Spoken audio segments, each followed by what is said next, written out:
The interesting thing about today's matter is that as far back as 1968, after the first Republican Constitution, we decided as a nation, which can be seen by the proposals of the Constituent Assembly, that two things will happen.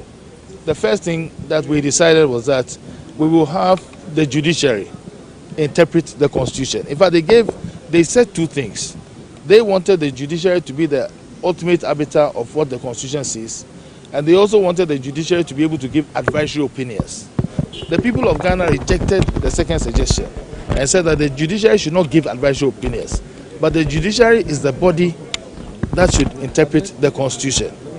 The second thing that is important in that entire the 1968 proposals was that they decided that Parliament would not be supreme. The supremacy of Parliament was not accepted. What they decided was that Parliament will be under the Constitution.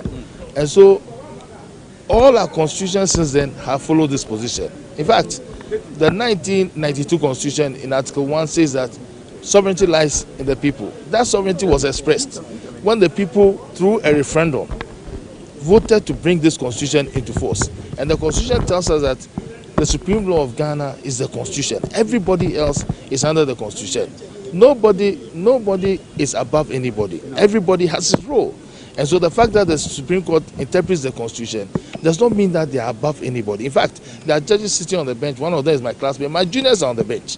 But once they go and sit there, even if it's my own child sitting there, I cannot but bow and give the person respect, not for the person, but for the office and for the law. And we expect every other Ghanaian to also respect the law. We don't all agree on what is said and what is done.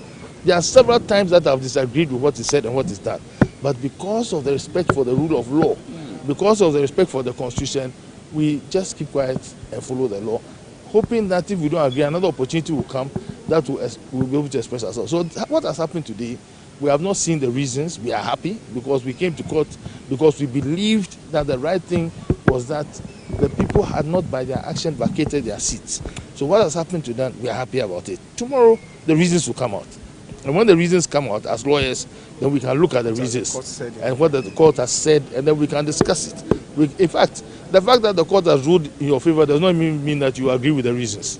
You might decide that even the reasons some of the judges gave, you do not agree with it. Two of the judges talked about jurisdiction. We don't know what they said, so tomorrow we will know. And when we know, we will prepare to answer more questions in detail. But as was said by the leader, as far as I'm concerned, today democracy has won, constitutionalism has won. And Babi has lost. No, nobody has lost. Democracy has won, constitutionalism has won, and nobody has lost. Every one of us is holding every position that we hold in trust for the people of Ghana.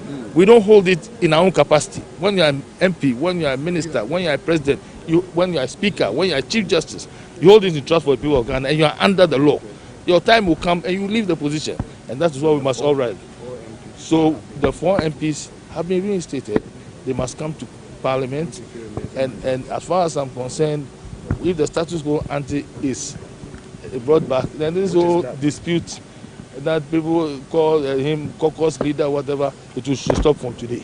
We have a majority, which is MPP, and the majority leader is Honorable Alexander Afeyo Maki.